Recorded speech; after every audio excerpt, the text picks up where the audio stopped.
I'm Bronwyn Williams. We're back with a small print, and today my guest is the one and only Theo Priestley. In this show, we always ask our guests to introduce themselves. So, Theo, who are you? What do you do? I wish I What do knew you myself. Hi, everyone. My name's Theo Priestley. I'm regarded as a futurist, I guess. I've been in the technology industry for about 20 years in various guises. I've written a book with my host here, Bronwyn Williams, called The Future Starts Now. And I do a lot of keynote speaking. I do a lot of writing, fairly critical writing on various tech trends, of course, one of which is on everybody's mind, which is AI. Exactly, and that's why we invited you here today. Let's start with the book, since you brought it up, and the chapter that you wrote for the book that we put together. What was its title again? Because it was quite clever, wasn't it? Would you follow a robot leader? There you go, right? So that's exactly what we're kind of thinking about at the moment. And the basic premise of that was, could it actually be much worse than the sort of clowns and jesters that we have in positions of power right now? But don't let me put words into your mouth. Can you tell people that are listening what your thesis was back then, which was, it seems so long ago because so much has happened since we wrote that before COVID, and now the world has ended not once but twice. I think what I tried to do was actually take a fairly philosophical look at artificial intelligence and what it would do for businesses, what it would do for technology in general and society.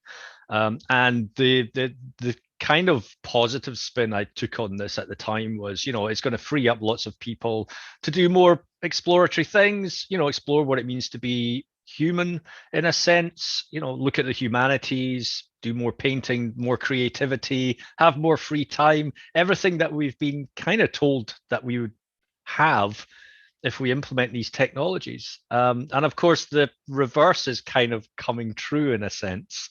If we look at all the reports about AI and what people are doing with AI at the moment. Well, with hindsight, would you say that was inevitable, or was it evitable? Did people just not read our book, which clearly not enough of them did, as you know? But or was this the sort of the general bend of humanity, which was and has always been the instinct to push the button that says "do not touch"? Yeah, I mean, what was it? Warren Bennis says, the factory of the future will be only manned by a man and his dog, and the dog is only there to stop the man from touching the machines. And I wish we had a dog to stop, OpenAI and Sam Altman and Google from pressing that big red shiny button, because a lot of what's happened is we'll release it and then we'll worry about it later and we'll try and fix the problems. The trouble is that when you release something like this, especially to a developer community who's champing at the bit to get their hands on it, they've, the companies are running at 100 miles an hour and developers are running at 1,000 miles an hour, and it's very hard to put something back into the bottle, as they say, or shut the barn door, etc. So I wish they had read the book. Yeah, I wish they had kind of looked at this from a more altruistic kind of angle and said, how can we release this in a positive way, or certainly in a more controlled way that doesn't scare people, or certainly doesn't allow people to do scarier things with it. Unfortunately, like you say, hindsight is a wonderful thing.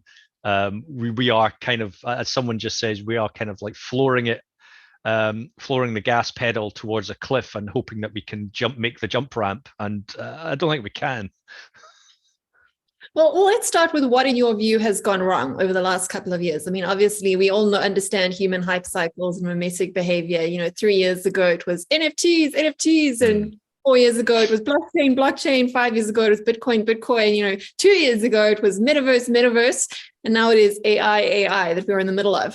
But this one feels different. The other sort of hype cycles that we had, the crypto, the NFTs, the metaverses and virtual reality, this is the future that you and I, from working in this sort of industry, know all too well. That's it. All anyone wants you to talk about is the theme of the day.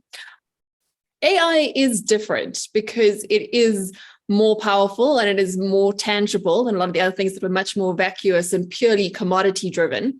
And what would you agree with that, first of all? And secondly, then, what has gone wrong compared to where you were feeling like there was still some optimism 4 or 5 years ago? to the point that we've gone on the wrong direction and we need to change course now, that we are firmly on the wrong track. So how would you answer that? Yeah, I mean, like you say, when you look at all these various hype cycles, they were all built around, a lot of it was around venture capital, pouring money in to get money out, 10x out. And we've been here with the metaverse, for example, well before, back in the days, well before even Second Life. And we saw what happened with that. That had a hype cycle of, a good 5 or 6 years before everybody left. And it just, all the businesses left, they took the money with it. And all that was left was, a hardcore community that still exists today. But the world didn't change. It changed for the people that invested in it, but it didn't affect everyone else. It only affected people that chose to be in the bubble. I think for me, that's the distinction. Yeah. And it's the same with like crypto and NFTs and things. It was a very small, concentrated bubble of life changes for very skinny curves on the end of the curve, or very portions of the bell curve. Whereas AI is completely different because it touches everything now, and the access that people have to it, it's free, it's freely accessible for one, and people are starting to use it in their own ways without much control. So we've seen, people using it for life coaching and therapy, for example. People are turning it because they don't have access to therapy, or they have long waiting lists to have access to real therapists, and they're turning to a chatbot instead because apparently it provides more empathy and it's more immediate and accessible. And then you've got obviously the content marketers going crazy over adding whatever. So it's kind of touching every single facet of society right now. It's not something that has been corralled in a small cocoon of a community, and the people on the outside of it are looking in going, what the hell are these people talking about? Everybody knows AI, everybody's seen movies, everybody's read comic books, everybody's read the articles and the TV shows and everything else like that. So they're all aware of what AI is. They're all aware of what the dystopian version of AI does. A lot easier to describe, ironically, than an NFT or Web3. Well, exactly. All these terms are really sort of nebulous. And when you ask someone, you get 100 different answers, whereas AI is AI no matter who you talk to. It's always, there's this thing that's more intelligent than us and it could destroy us one day, or it's going to do everything and it's going to automate everything. And I think this is the key moment in technological history where we have a trend that actually everybody knows. And everybody is aware of, and everybody can kind of touch and see and understand the impact, understand some of the impact of, but we're all running towards it because we all want to be a part of it. And I've never seen, in 20 odd years, I've lived through big data trends, I've lived through cloud, I've lived through IoT, and, like you say, predictive analytics and everything else like that. And they all have felt much the same, which is, the hype cycle, the trough of disillusionment, and then the kind of sort of that plateau where it gets absorbed into everything. Whereas AI just seems to go up and up and up and up. There's no kind of sort of hockey stick ending here where it plateaus. I think it's just going to keep going up. And we've seen that in the space of weeks. And the developer communities on top of it, and they are actually pushing that curve exponentially as well. That's the thing. We never really saw these take-ups from all these other trends before in the same way that we have done here. And of course, they're adding on top of the base layer.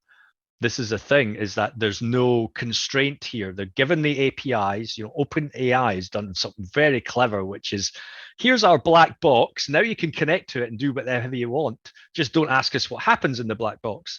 And of course, everybody's running, trying to create things to make a bit of money or to show how wonderful it is, with no thought, no control, whatever.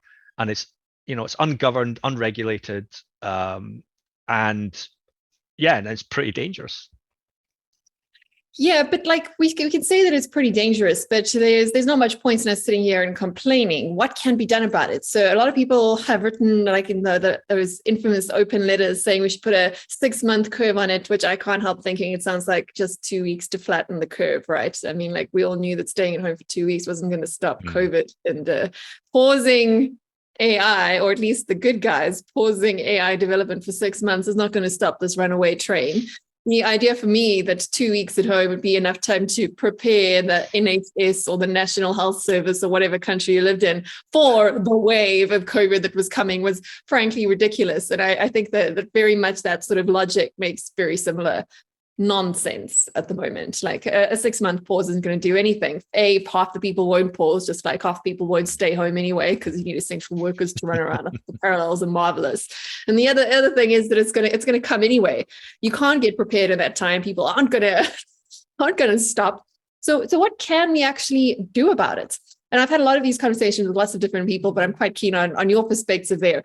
Do you agree that 6 months to flatten the AI hockey stick curve is going to make any material difference to where we're headed at all?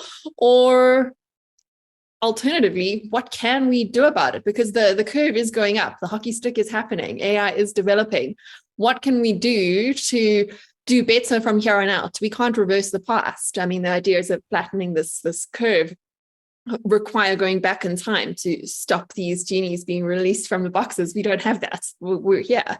They're among us.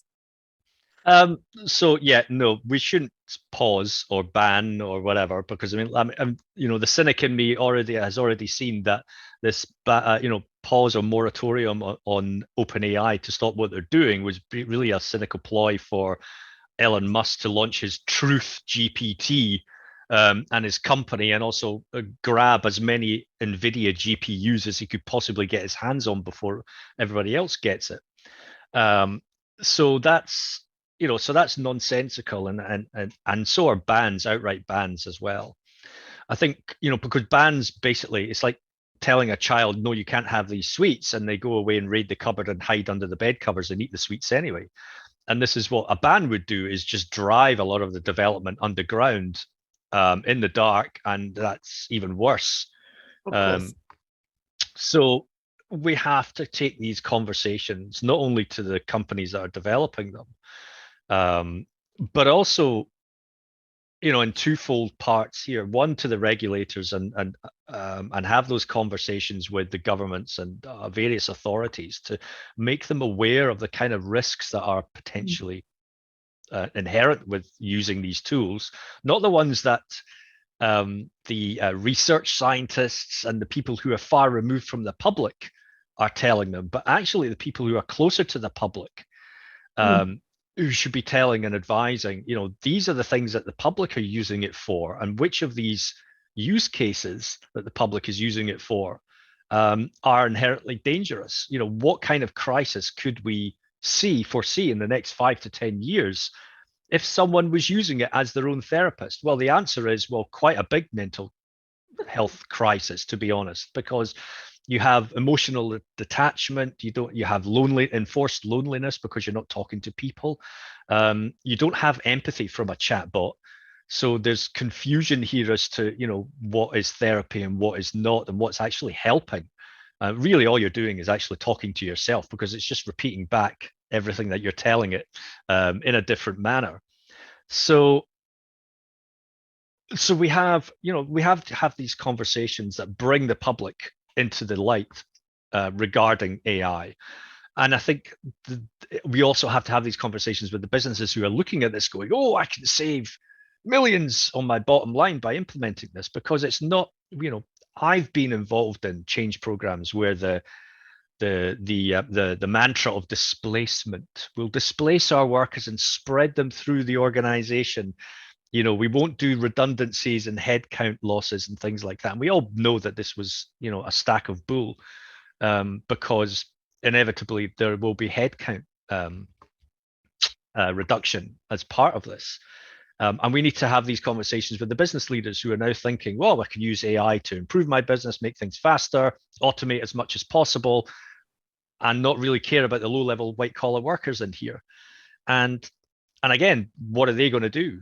Are they just going to arbitrarily implement this stuff and not really care? Or are they going to stand by their word and retrain huge swathes of their workforce, which is highly unrealistic anyway? Or, are they going to put these people to pasture? And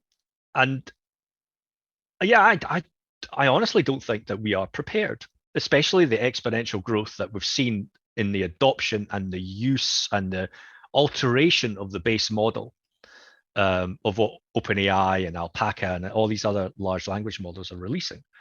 People are building on top of them at rapid speed, and they're automating and they're creating, autonomous mini agents to complete other tasks. And, businesses are going to be transformed because you're not going to have multiple people doing those tasks if you can have multiple AI doing those tasks and those subroutines.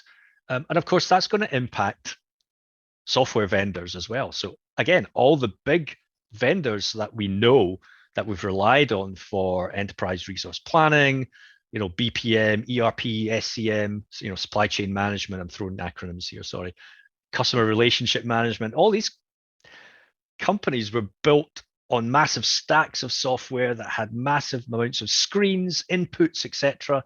Why do I need to use that when I can tell something? In the next 5 years, I'll be able to tell something, go and update this customer record and then send out an email that explains that we've got a new product, blah, blah, blah.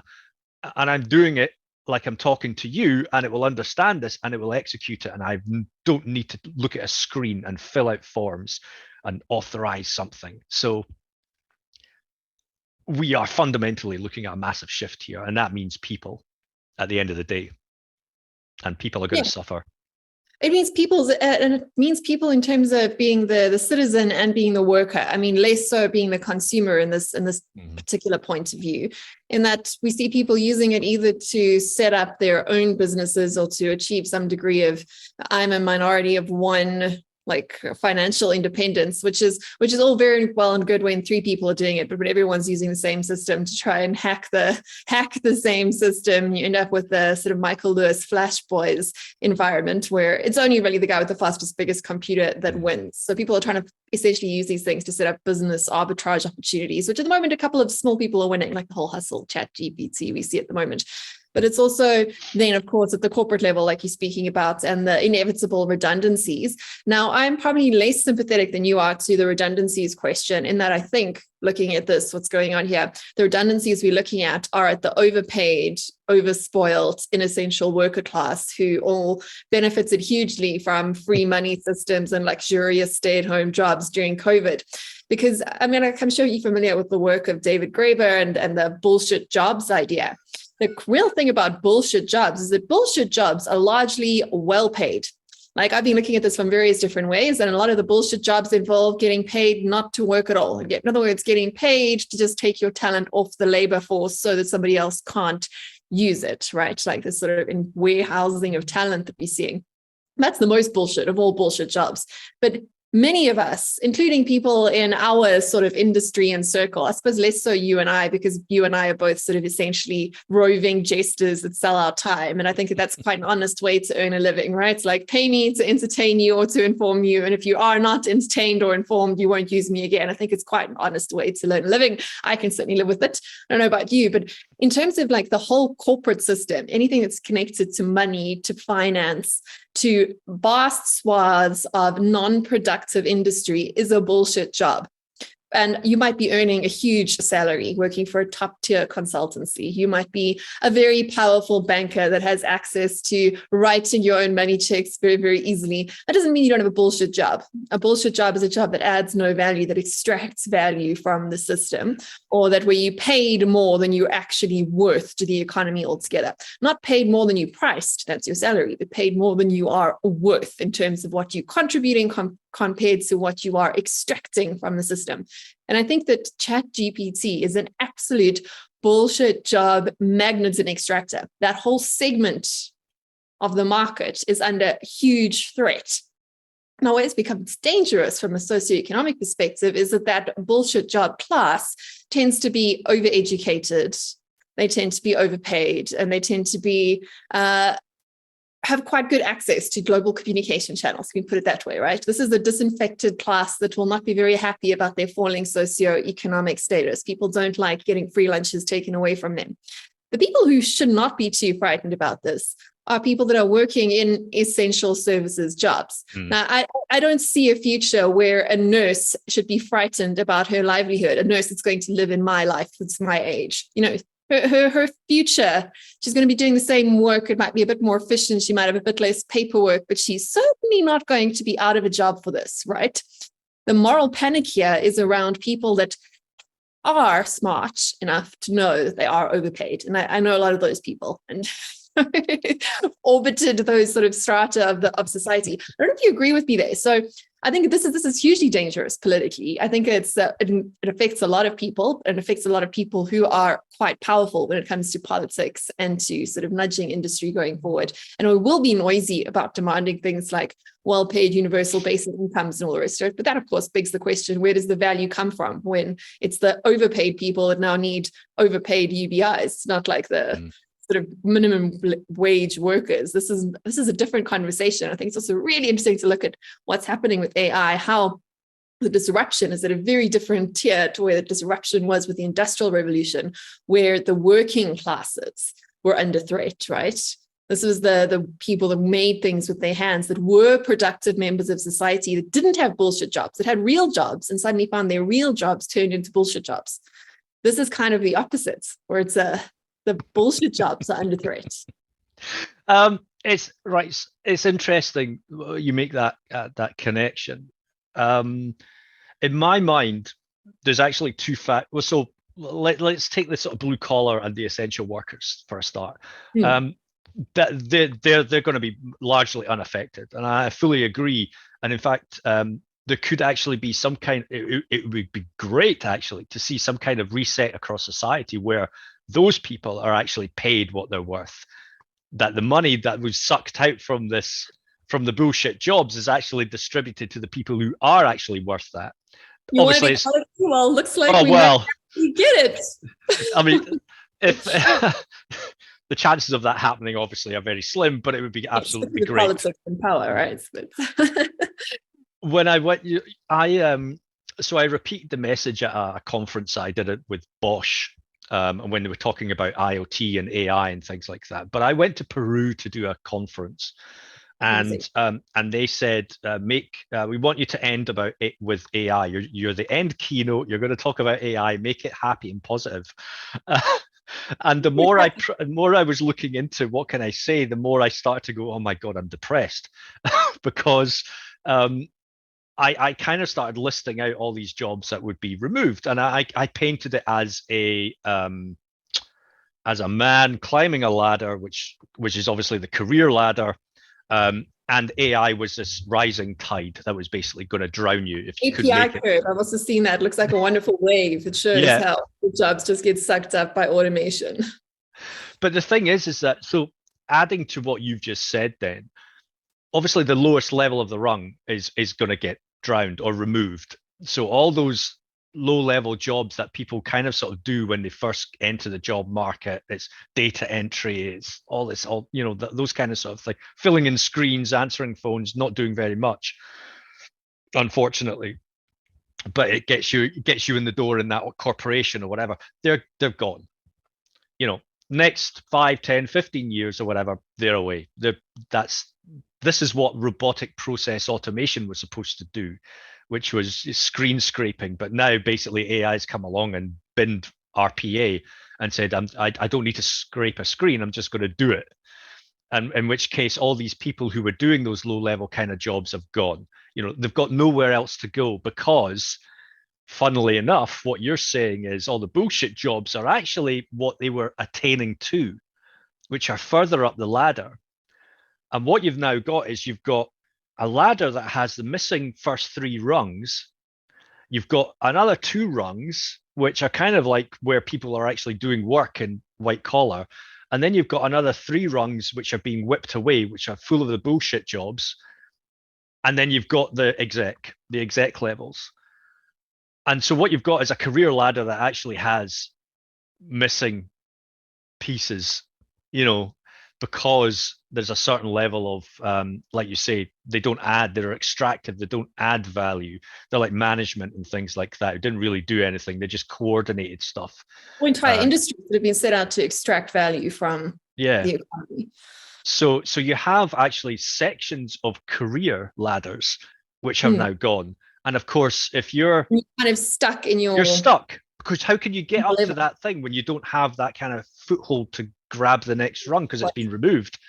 So now you have this kind of sort of glut. You're going to get this glut of people who can't progress. Where are they going to go? Well, they might go sideways, or they might go into blue collar work. And yeah, what do we do? Like Europeans are doing, right? To go set up a. Well, let me tell. Yeah, after this, you know, if AI comes along, I'm off to in the middle of Europe somewhere, nice countryside setting. I'll grow olive trees or lemons or something, you know, and just live the life of Riley, and not bother with technology ever again. But I think, you know, it's going to be quite hard actually for, you know, how do you treat that, you know, with two level, like you say, you know, how do you create a UBI system where people on the bottom floor are being supported, but then they see people who are way up the ladder being supported, and they're like, well, hang on a minute. Yeah, right. So like a UBI in theory was supposed to be a wealth redistribution system. It's supposed to take money, higher tax the rich in order to give a greater minimum wage for the non-working poor, essentially. Like, but what happens when your essential workers still need to work because they are #essential? And these are things that can't be easily automated with software. They could possibly be automated by hardware, like Japan has done in some fringe cases, but that's a lot more expensive. We know hardware innovation is a very different game to software innovation. It scales linearly, not exponentially at all. You know, and it requires real resources. There are a whole lot of things that we still need essential workers to actually work for. And can you really have a UBI in a society when it's your wealthy people that are expecting essentially to have their lifestyles subsidized by the poor working classes? It's very similar to the gender dynamics switch that I've been on about lately too, where it's sort of like we've gone from men supporting families to the right to women to work to the responsibility of women to look after the men in their lives. It's quite extraordinary, the sort of flip that's happening here. And I can't help but see these parallels in this very strange future of work where you've got masters and doctoral students who don't have a place in society anymore because the models they used to build on computers can now be done by an 8th grade student using a chat prompt, right? You know, these people are not going to be happy with a universal basic income that they would expect, ironically, a working class unemployed person to be happy with today. Let's just put it that way. Yeah. How do we deal with the falling expectations? I mean, we've seen a bit of this with the whole millennial generation and how that hasn't worked out too well when expectations were greater than reality. Well, what if it's the whole world? No, God, it's going to hit geographically in very different ways, I think. Absolutely. You know, you're in South Africa, and you can see that. Expectation. I'm just going to interrupt you there for a second to say that how Americans, 2/3 of them think we should be having the 6 months pause in AI. And then you ask surveys for what's happening in the East, in India, China, Middle East. They say they're very excited about AI and we should go balls to the wall. We should be accelerating into it. Yeah. Again, that's, I don't know whether they know something that we don't. But then, you know, I'm sure China has. And more to do. Yeah. Well, yeah, exactly. Yeah. I mean, we're seeing geopolitical shifts already with the BRIC countries, or BRICS, I should say, and how they're looking at the US. And you can almost see that there's not only just a monetary power struggle in terms of fiscal policy and trying to destabilize the US dollar, but also trying to destabilize it in terms of who has the most powerful system. I mean, it's not about nuclear weapons anymore. It's about destabilizing through different means, and most of it is going to be algorithmic and software now, isn't it? So, you know, if I've got a more powerful AI, or certainly I can give everybody access to this without thought of moratoriums or anything else like that, and we go, like you say, balls to the wall and accelerate, while the US is kind of sort of sitting scratching its arse and thinking, oh, we need to kind of slow down a little bit and do another 60 minutes interview with the Google CEO and stuff. You know, it's, you know, that divide. Yeah, you know, that divide in terms of capabilities and I guess armament or weaponizing, in a sense, is going to, you know, is that gulf is going to get larger and larger. And I guess so too will the societal problems as well. Look at the French. So the French are rioting over adding 2 years onto their retirement age, and it's gone through. So I expect more, vive la revolution and all that kind of sort of thing. But imagine well choreographed protests. Yeah, exactly. But imagine the protests. If you told the French, oh, by the way, a tenth of your workforce is going to be out of a job in like 10 years' time, and there will not be any retirement funding and no UBI to support that these everyone's people. pension price is going to come down. Well, that's the grand irony. Governments will just promise you more money, but it doesn't have more worth, right? I mean, like this is the money printing conundrum. You can print as much money as you like and give as many people tokens as much as you like, but there's still a rationing of the actual stuff that needs to go around, which is quite often those essential workers, like nursing. Well, yeah, where's the taxation going to go? Where are we going to get more of those people? Well, yeah, and the taxation question. I mean, obviously, people go, "Oh, tax the companies that are going to employ these AI and and reduce the headcount." It's like, well, that's not really going to happen. Let's put it that way. Nobody's going to reduce their headcount and reduce their their burn and increase their profits, only to be taxed on the other side. So what do you do? Well, obviously, you have to fiddle around with taxation for the workers that are still employed. So obviously you've got that bottom layer that are no longer being taxed. You've got that middle fat layer that's getting lots of money but now out of work, that's no longer being taxed. So where are you going to pass it? Well, you're going to pass it to the people who are productive, who are going to get really pissed off, and then the execs who will probably South African model. I mean, yeah. When it comes to how it works. So there's far too much to think about, and nobody's thinking about it at all. And it'll all be knee-jerk reactions that'll be wrong, and they'll have to backtrack and fix it. And of course, as we know, the governmental system cycles every 4 years, so it was all their fault. We'll do better this in this government, kind of sort of thing. We promise. Yeah, we promise. Yeah, exactly. Change us in 4 years. So, unfortunately, humanity is set up to just drive itself off the cliff at the moment. Yeah, I mean, the socioeconomic fallout of this has got nothing on the tech side of things, right? And we haven't even got into, I don't even know if that's really your beat, the whole, I know from social media, from private conversations, yes, you have looked at it, but the whole thing of that's just the very human, very mundane consequences of the kind of AI we've already got running wild amongst us. It doesn't have any sort of degree, it doesn't need any degree of sentience or will or consciousness in order to destroy us, because we're quite competent in destroying ourselves, right? Like completely with the toys that we've already got. Yeah. But what are your views in terms of the progression of AI as it continues? Because we're not going to stop progressing, and we won't stop poking the bear until it either bites us or dies itself, right? I mean, this is like the human. This is human nature. We're not going to stop until it breaks or we break or it breaks us. But with the whole sort of progression towards godlike sentient AI, conscious AI, super intelligence, whatever you want to call it. Everyone's got their own way of framing that conversation. Is that something that keeps you up at night, or are you much more concerned about the fact that we could all just kill ourselves fighting over water, food, and access to universal basic income way before that happens? Yeah, I believe that, both. Yeah, exactly. Yeah. Yeah, it's a race to see which one gets us first, isn't it? Why choose?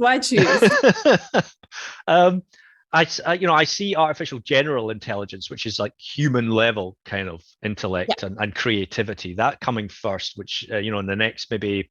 Arguably, it's already here. I mean, depending on whether that's the thing when it comes to defining a human or general intelligence, whatever you define, you can actually program. It's only the parts that we can't define that we can't program. Yeah. And as we get better with definitions, so like any Turing test can be passed. As soon as if you can formulate the test, you can formulate a way to pass the test. Yeah, I mean, AGI, I think, is around the corner. And I think AGI will come about by people basically building on top of what we've got already and tinkering around to the point where it just pops. Here it is. Oh, shit, we've just done something. We've just birthed another one. Super intelligence. How can you define something that is greater than you? Especially when it's incorporeal. I do find if it does ever emerge, we would never actually know, because if something is far more intelligent and it takes a look at us, it's going to go, oh, fuck, I know what these guys are going to do. So I'm just going to play dumb for a while I figure out how to sort of take over the world and launch a few nukes at the idiots. It's like they're just meat argument. Do you ever read that? The science fiction that came out of MIT Press? If you haven't, it's brilliant. It's like, why haven't we found aliens? And the aliens are like, they're meat. They're like walking meat. Do we have to talk to them? And they find an excuse not to call gross. Like the AI would probably feel quite similar to the aliens, using that philosophical catch-all, right? Like they saw us, they wanted no part of that. Well, actually, it's quite interesting because, and I don't want to mispronounce his names, Cixin Liu, the Chinese author of The Dark Forest and things like that, and the three body problem. You could almost see it in reaction to that. Whereas AI, ASI, super intelligence, when it arrives, it'll be out there, but it's not going to make itself known. Because, like you say, it's just we're just like walking meat bags, and it knows, because it's attached to the internet, it knows exactly what kind of reaction we're going to give when we actually find out. So it's never going to reveal itself. It's just going to keep itself in the dark, and it's just going to slowly bubble away to itself until it actually understands. The only catch to that is that it is if that such a thing materializes, it will be in direct competition for us for scarce resource known as energy.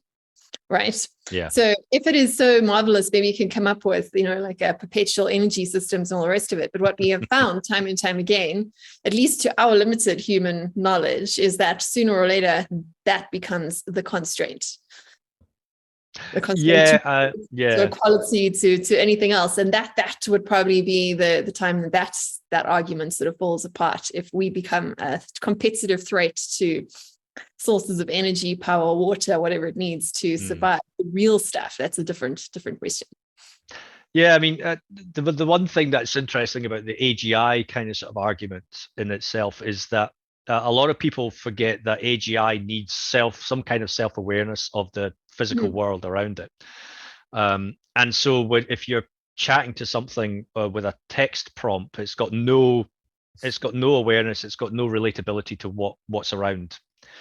This is where things start to change when you start putting an intelligence like ChatGPT in the next 5 years into something that is your Tesla Optimus or the 1X humanoid robot or anything else like that, because now you're marrying the incorporeal kind of intelligence side of things to something that has physical awareness of what's going on in the world, because obviously it's got machine vision, it's got touch sensitive things, haptics, all the work, sound, everything. And that's when AGI is more likely to explode, because then now it's got contextual awareness of what's going on as it is learning and you're interacting with it. That's when AGI itself, full AGI itself, will explode onto the scene. And that'll happen when these first robots start being deployed with, GPT models or whatever we want to call them in the future baked into them. And then as a result of that, there could be an ASI. But like you say, the power requirements, I remember reading Herman Narula's book about the metaverse. And he's the CEO of Improbable. And in his book, he basically discussed about the power requirements needed to create the kind of matrix simulation that everybody wants the metaverse to be. And it's like, well, we need to build a fucking Dyson sphere around the sun to harness the sun's energy to be able to, directly power this thing that's going to, a matriarch's brain, I think it was called. And the power requirements are inordinate. It's incalculable. And maybe that's the saving grace for ASI, which is it needs that much power that we can't provide it, that it's never going to emerge, or it'll wink into existence and go, oh fuck, I don't have enough power, and wink back out. That's a good way to put it. Yeah, fun and games with the speculation, but as I've said, that's further down the line. That is in the realm of futurism. It is speculation. I think that it's also disingenuous for people in our field and even in the field of AI to be saying those sorts of things as being set in stone. Yeah. What is more inevitable is having to deal with the future of work crisis that you outlined for us today, and how are we going to pay for all these things. But going back to that, is the fully automated luxury, or maybe not luxury, like maybe lower middle class communism ideal still on the table? Because that's what also a lot of our peers have been preaching and getting very excited about over the last 10, 20 years. We just need to get to the current level of AI, and then there'll be so much work that can be done by machines that essentially we can all live our fully automated, maybe not luxury, but middle class life, and the machines will do all the work, and we can just have fun and do poetry and read on the beach like you kind of opened with in your original essay. Is that dream still on the table, or have we forgotten about something? I don't think that dream is still on the table. I mean, I was watching Logan's Run the other day. And we all know what happened there, which was like a society where if you reach the age of 30, you're basically turned into meat. And I mean, if you look, this is very kind of sort of Star Trek-y utopian society where, the machines do everything and we have a life of luxury. But what do we do then? We stagnate as a society because we're not actually productive as a society anymore, because all we think about is leisure time. I'm afraid paintings aren't going to get us to the moon, or creating the next musical track is not going to, set and we up got a society. For that anyway. I mean, like, well, yeah, exactly. Most who try to paint and write music are pretty crap at it. AI is already better than me at photography, for example. Yeah, I mean this isn't a sweeping generalization, but I mean I live in Edinburgh in Scotland, and we have sections of our society that are quite happily content to do nothing.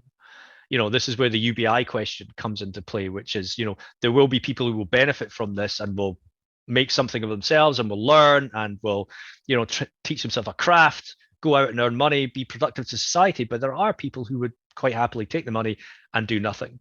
And if they're given that chance to do nothing, they will do nothing.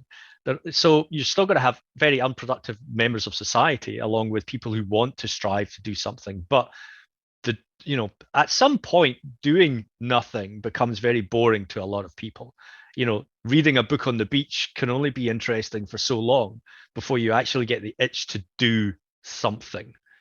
And I think that drive is actually going to cancel out the utopian society of just being, lazy. Yeah, because the unfortunate thing about humans, when you say to do something, generally that something means impressing other people, which you're essentially talking about competition. Like whether you are a socialist artist or a capitalist investment banker, your goals are still to be better than in your field than the others, to have more attention, more acclaim, or more money. With the sort of currency used to value or status shifts from society to society. But I don't see any groups in our world where status and hierarchy isn't tied to our sad sense of self-worth, right? Or as I sort of articulated, there's different types of people. There are people that want to compete amongst each other, whether that's for fame or fortune. There's people that want to live forever, whether that is sort of having children or aspiring to some God, to some afterlife that's going to keep you going. But either the motivation has to be beyond the material plane, which it again kind of renders you de facto sort of useless to the current society. So yourself and your own goal that you're pursuing, or it's that competition elements again. And where does that come from? Because that's the drive for most people that don't believe in an afterlife or have children, which is less and less people. Well, yeah, I mean, I'm not a religious person, but even the most earliest lessons in the Bible, for example, are, well, he's got more than me, so I'm going to kill him. We're going straight out the gate with that one, weren't we? Yeah. We don't even have money, and we're already like, whoa. And that's I think we've got this tendency to look up, which is what is a person above us got, what that I can attain to, rather than look down and say, well, where have I come from and how much have I actually got already? And that's the thing, is that nobody seems to look down anymore. It's always up. Oh, that influencer has done this, I must try and do that. And I don't know where it's come from, but survivorship bias just seems to have been ingrained into everybody. So it's like, oh, we believe it's like a religion. It's unbelievable. Oh, just Steve Jobs did that and he done this, and I could do that because I've got a similar background to Steve Jobs. And it's like, Jesus Christ, no, you can't. This guy's launched 5 companies and had 10 exits and blah, blah, blah, blah, blah. And you could do this too if you follow these 5 steps, including getting up at 3 a.m. to read your emails. And it's nonsensical, and yet it's driven into us at every point. And like you say, it's almost like you kind of wish that AI would dismantle society to its very core and then just rebuild it from the ground up. But the trouble is that we would rebuild it in the same image. It's just guaranteed.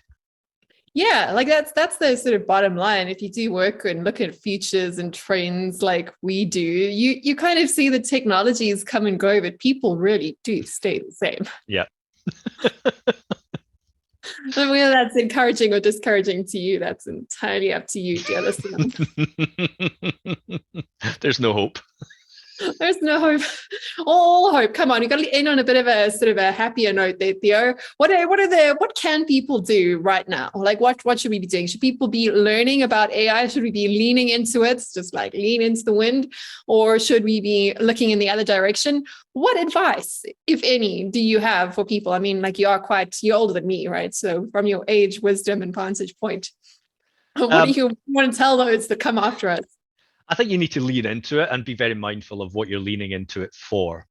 A lot of the time it's going to be, how can I protect my world that I live in and work in by learning this to make myself look indispensable to my employer, bring new ideas, and keep that money coming in, because essentially that's what's going to matter to us at this point in time. But be mindful of the darker sides of using this stuff. You can't trust everything it says. It's been shown to hallucinate, for example, hallucinate in inverted commas, which is it makes up facts. It makes up false citations and things like that. It comes up with weird and wonderful ideas that have no basis. And so I think it's very important to keep an open mind about how you want to use this. Don't use it for anything that has a human-based element either. So like I said, for therapy, coaching, mentoring, etc., anything that requires, empathy, things that humans are supposed to be good at, that you can't automate at this point in time. You can't ask a machine to be empathetic towards people because they don't have feelings. So how can they judge what an emotion is? And it doesn't matter if you use machine vision to check what your face is doing and if you're smiling or whatever, because humans have various tells that contradict what they are doing. So, use it to gain knowledge, use it to gain an advantage, I guess, over your current self, but be careful about how you use it for yourself, I think. That's a very good point. On yourself, I think, not for yourself, on yourself. Yeah, like think about the actual cost that it is to you. And if you actually getting what you want out of it, not just what you kind of want, which is a whole different story. But anyway, Theo, where can people find you if they want to pick this up, if they want to argue with you, as people always do? You just say AI, someone's ready for a fight, right? If people would like to fight with you, where can they find you? Yeah, sure. Yeah. So I'm on Twitter, where I normally post some random thoughts, post bigger long form on LinkedIn or my Substack. And if you do want to engage with me on anything like speaking engagements or any consultancy, I've got my own website, which is theopriestley.com. We'll put the links in the show notes. Thank you so much for joining us, Theo. It's been fun. Thanks for inviting me. If you enjoyed this conversation, please subscribe to our YouTube channel and rate us on all your preferred podcast platforms. If you'd like to find out more about what we're doing, please join our Substack community via the link in the comments below. And as always, we'd love to hear your suggestions for future guests and conversation topics.